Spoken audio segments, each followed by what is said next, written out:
हमारे यहाँ एक लिंग पुराण है।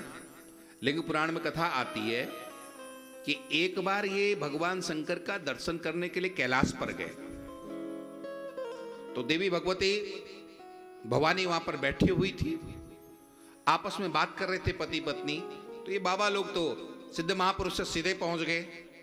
पार्वती जी को बहुत क्रोध आया कि हम गृहस्थों के यहाँ तुम बाबाओं को सीधे ऐसे पहले कुछ आवाज देते, संदेश देते कि हम आ रहे हैं, तुम सीधे आ गए और तुमने कोई कपड़े भी नहीं पहने हुए, सीधे मुंह उठाए आ गए तुम लोग, जाओ तुम ऊंट हो जाओ। उन्होंने कहा ठीक है, जो आज्ञा मां, हम ऊंट बनने के लिए भी तैयार हैं। और रेगिस्तान में ऊंट बन करके विचरने लगे। भगवान शंकर को बहुत दिनों बाद ध्यान आया। भगवान शंकर ने कहा भवानी, तुमने उनको निरपराध ऋषियों को तुमने श्राप दिया है, चल करके उनको श्राप से मुक्त करते हैं। यद्यपि उनकी कोई गलती नहीं थी, वो तो आए थे, सहज अवस्था में आए थे। 5 वर्ष के बालक हमेशा जैसे 5 वर्ष का बालक रहता है उस स्थिति में वो रहते हैं। तुमने ये गलत किया, चल करके उनको श्राप से मुक्त करें। वहां पहुंचे तो देखा रेगिस्तान में आराम से कांटों वाले झाड़ में, बेर में पत्तियां खा रहे हैं आराम। तो भगवान शंकर ने कहा कहो ऋषियों आनंद से? कहा महाराज बहुत आनंद है। कैसे आनंद है? कहा जब तक मनुष्य रूप में थे तब तक नहाना है, धोना है, बहुत सी चिंताएं थी। यहाँ तो नहाने धोने की भी चिंता नहीं है। वहां तो कपड़े भी पहनने पड़ते थे, यहाँ कपड़े भी नहीं पहनने पड़ते हैं। बड़े आनंद में है। जब भगवत कृपा आती है ना, तो फिर ये सब चीजें अपने आप आती चली जाती हैं। इसीलिए हमारे यहाँ संतों ने कहा है राम जपो राम जपो राम जपो बाबरे, अवसर न चूक भोंदू भले पायो दावरे। श्री मलुकदास जी महाराज ने लिखा था राम जप राम जप राम जप बाबरे, अवसर न चूक भोंदू भलो पायो दावरे। राम जपो राम जपो, ये हमारे प्रथम अवतार हैं सनत सनंदन सनातन सनत कुमार, और ये हमेशा भगवत चिंतन करते हैं। व्यास जी ने लिखा है, व्यास जी कहते हैं कि कोई लोग कहते हैं कि जो धन जिनके पास नहीं है वो बेकार है। धन जिनके पास नहीं है वो बेकार है। कोई लोग कहते हैं कि जिनके पास गुण नहीं है वो बेकार है। लेकिन व्यास जी कहते हैं कि मैं बोलता हूं, मैं सभी शास्त्रों का ज्ञाता, मैं वेदव्यास आपको बताता हूं कि कौन बेकार है। धनहीन वो भी बेकार नहीं है। जिसके पास सबसे ज्यादा बेकार यदि कोई है, नारायण स्मरणहीन जनो जगन्यः, जो भगवत चिंतन नहीं करता है वो सबसे बुरा व्यक्ति है। इसलिए राम जपो राम जपो राम जपो बाबरे, अवसर न चूक भोंदू भलो पायो दावरे। तो सर्वप्रथम सनत सनंदन सनातन सनत कुमार हैं। उसके बाद भगवान बारह अवतार हुआ है, भगवान बारह भी बने हैं। भगवान सभी योनियों में गए हैं, भगवान मनुष्य भी बने हैं। तो पशुओं ने कहा कि आप तो केवल मनुष्यों के हैं, आप हमारे नहीं हैं। भगवान ने कहा कोई बात नहीं, मैं तुम्हारी उससे जाति में भी आऊंगा। और भगवान फिर 12 बने हैं, भगवान पशु भी बने हैं। पक्षियों ने कहा कि आप तो केवल मनुष्यों और पशुओं के हैं, हमारे तो आप हैं नहीं। तो भगवान फिर हंस बने हैं और पक्षियों से भी कहा कि हम तुम्हारे भी हैं। मछलियों ने कहा, जलचरों ने कहा कि भगवान आप हमारे नहीं हैं, तो भगवान फिर मछली भी बने। तो भगवान प्रथम रूप में सनत सनंदन सनातन सनत कुमार बने, फिर भगवान बारह बने, भगवान नारद जी बने, चौथे नरनारायण बने, कपिल देव बने, दत्तात्रेय भगवान बने, यज्ञ भगवान, ऋषभ देव, पृथु जी, मत्स्यावतार, कछपावतार, धनवंतरी, मोहनी, नृसिंहावतार, वामन, परशुराम, वेदव्यास, श्रीराम, बलराम जी, भगवान कृष्ण, हरि, हंस, बुद्ध, और आगे आने वाला 24वां अवतार कल के अवतार। इस तरह से ये 24 अवतार भगवान के। छठवां प्रश्न था कि धर्म किसकी शरण में गया? तो धर्म भागवत की शरण में आकर के स्थापित हो गया। स्वकीयम यत भवित तेज तच्च भागवते दधात, तिरोधाय प्रविष्टोयम श्रीमद भागवतारणवम।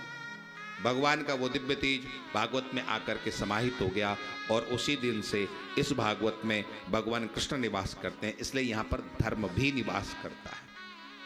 आप जो भागवत सुन रहे हो, ये परिपूर्ण धर्म का आप यहाँ पर अनुष्ठान कर रहे हो, आपको परिपूर्ण धर्म यहाँ से मिल रहा है। ये कोई साधारण ग्रंथ नहीं है, ये कोई किताब नहीं है। प्रत्यक्ष कृष्ण एव ही, ये प्रत्यक्ष कृष्ण आपके सामने यहाँ पर विराज।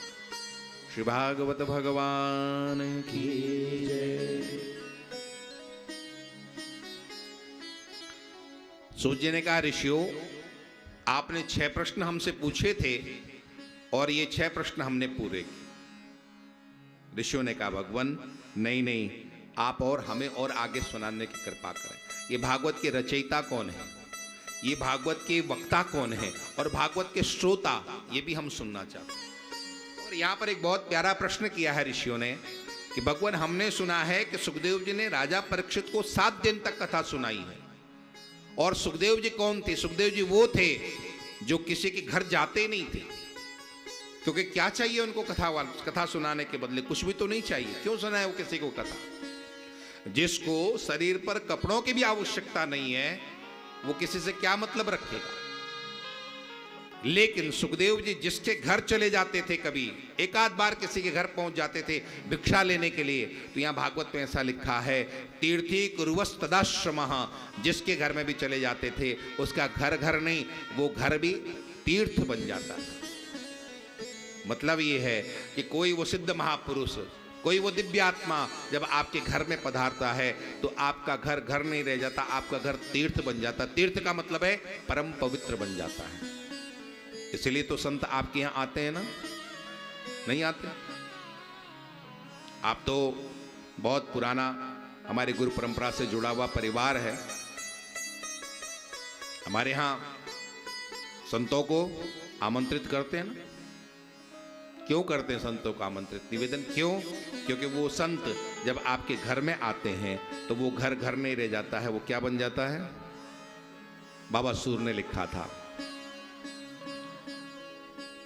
जा दिन संत पाहुने आवत, जा दिन संत पाहुने आवत, जा दिन संत पाहुने आवत, जा दिन संत पाहुने आवत।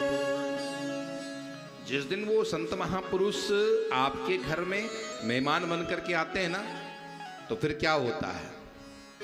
तीर्थ कोटि स्नान करे फल, तीर्थ कोटि स्नान करे फल, जैसो दर्शन पावत, जैसो दर्शन पावत, जा दिन संत पाहुने आवत, जा दिन संत पाहुने आवत, जा दिन संत पाहुने आवत, जा दिन संत पाहुने आवत।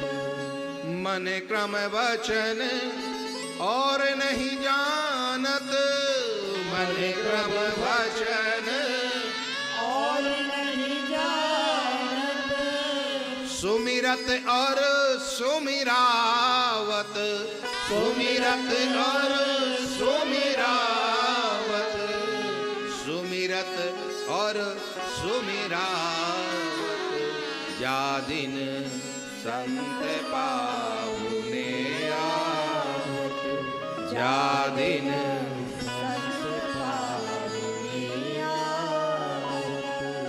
सगोदोहन मात्रम ही गृहेषु गृहमेदिनाम् अवेक्षते महाभागस्तीर्थी कुर्वस्तदाश्रम।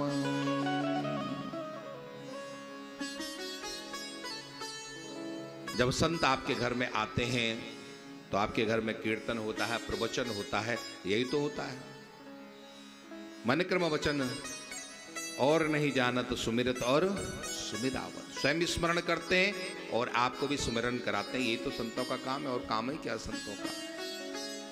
तो भगवान यहाँ पर सूत जी से निवेदन करते हैं कि आप भागवत जी के रचयिता, भागवत जी के कथयिता और भागवत जी के श्रोता, इन तीनों की कथा कहने की कृपा करें। तो यहाँ पर नारद और व्यास जी का संवाद है। व्यास जी ने कलयुग को आता देखा। द्वापर की ये अंतिम की बात है, द्वापर युग के अंतिम की बात। कलयुग को आता देखा तो उन्होंने वेद के 4 भाग किए और अपने चारों शिष्यों को उन्होंने वो पढ़ाया। 17 पुराणों की रचना की, महाभारत जैसा ग्रंथ लिखा जिसमें 1 लाख श्लोक हैं, ऐसा दिव्य ग्रंथ लिखा, लेकिन शांति नहीं हुई। धर्म का फल है शांति।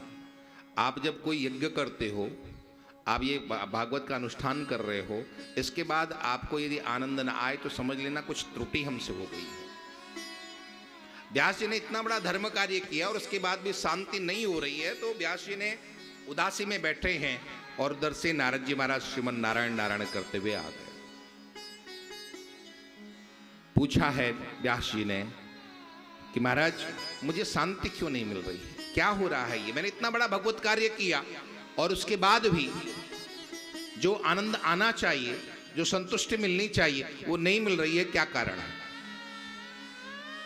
नारद जी ने कहा था, बाबा आपने लिखा तो बहुत अच्छा है, लेकिन आपने ऐसी ऐसी बातें वहां पर कुछ लिखी हैं जिसकी वजह से ये बात परिपूर्ण, आपका ग्रंथ परिपूर्ण हुआ नहीं, आपकी बात पूरी बनी नहीं।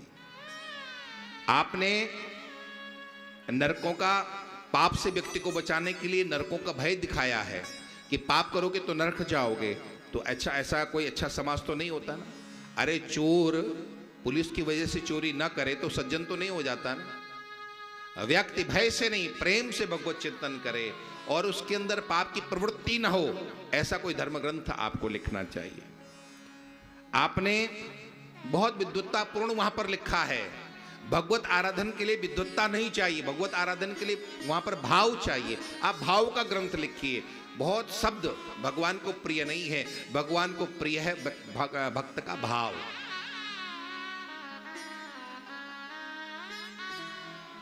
यहूदी धर्म में एक गाथा मिलती है उनके आचार्य मूसा रास्ते में कहीं जा रहे थे, तो रास्ते में उन्होंने एक गडरिये को देखा, भेड़ चराने वाले व्यक्ति को देखा जो पढ़ा लिखा नहीं था, लेकिन बैठा बैठा वो जो प्रार्थना कर रहा था, उस प्रार्थना को सुनकर के आचार्य मूसा ठिठक गए, ये क्या कह रहा है? वो क्या कह रहा था पता है आपको? वो कह रहा था, भगवान मैं आपका हूं, मैं जिस तरह से अपनी भेड़ों की रखवाली करता हूं, उनकी साफ सफाई करता हूं, मैं आपकी भी साफ सफाई करूंगा। हे परमात्मा तुम मुझे स्वीकार कर लो, तुम्हारे सिर में यदि जूं पड़ जाएंगे तो उन जूं को भी मैं साफ करूंगा, आपकी सब सेवा मैं करूंगा। तो आचार्य मूसा ने सुना और आचार्य मूसा को आश्चर्य हुआ कि भगवान के सिर में जूं ढूंढ रहा है। अरे तेरे सिर में जूं पड़ती तो क्या भगवान के सिर में भी जूं पड़ेगी? उन्होंने कहा, अरे इस तरह से प्रार्थना नहीं की जाती है, ये तू गलत प्रार्थना कर रहा है। मैं आचार्य हूं, मैं धर्माचार्य हूं, मेरी बात सुन, क्या कहना चाहिए? और उन्होंने उसको वहां पर बहुत शब्द दे दिए। अब वो बेचारा गडरिया बिना पढ़ा लिखा, अब वो उन्हीं बातों को रटता है और कहते हैं कि कुछ समय के बाद उस धर्माचार्य मूसा के सपने में वह परम संदेश आया कि भैया तूने क्या उल्टी शिक्षा दे दी उसको। अभी तक वो जो कुछ कह रहा था इतना भाव से कह रहा था कि मुझे बहुत प्रिय लग रहा है, अब उसके अंदर से भाव समाप्त हो गया। अब वो केवल शब्द वहां पर बोलता है लेकिन भाव नहीं है। तो मूसा दौड़ करके गए और वहां कहा उन्होंने कि भैया जो तू कहता था वही सही है।